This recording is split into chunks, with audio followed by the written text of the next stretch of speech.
देखिए, 10 सालों की उपलब्धियों पर प्रधानमंत्री जी चर्चा नहीं कर रहे हैं।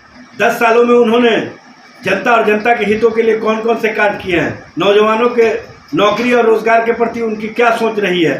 उन्होंने जो अपने घोषणा पत्र में वादे किए थे 2014 में, 2019 में कि हर साल 2 करोड़ नौकरी और रोजगार देंगे, उस संबंध में एक शब्द भी नहीं कहते हैं। गरीबों की संख्या दिन प्रतिदिन बढ़ती चली जा रही है, जबकि इन्होंने कहा था कि गरीबों के हक और अधिकार, उनको मान सम्मान अगर हम नहीं दिए तो झोला उठा के चल देंगे। प्रधानमंत्री जी इस संबंध में भी तो वक्तव्य दे दिए होते।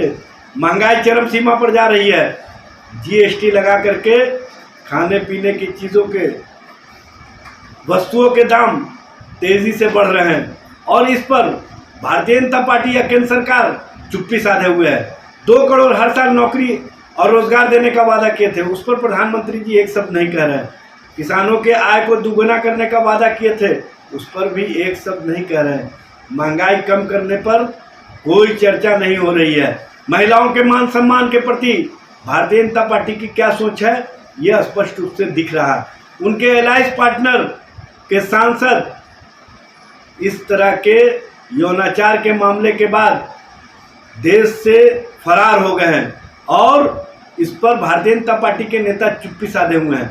देखिए, आरक्षण व्यवस्था बढ़ाने के प्रति भारतीय जनता पार्टी की कोई सोच नहीं है।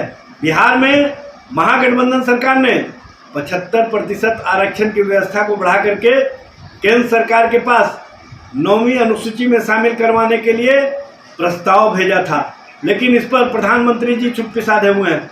इस पर कांग्रेस और उनके शागिर्दों ने तुष्टीकरण की नीति पर चलते हुए न सिर्फ राजनीति को दूषित किया, बल्कि समाज में नफरत के बीज भी बोए। आज कांग्रेस SC, ST, OBC का आरक्षण छीनकर मुसलमानों में बांटने की पुरजोर कोशिश कर रही है, लेकिन पीएम मोदी के रहते ऐसा कभी नहीं हो सकता। धर्म के आधार पर आरक्षण कभी लागू नहीं होने दिया जाएगा।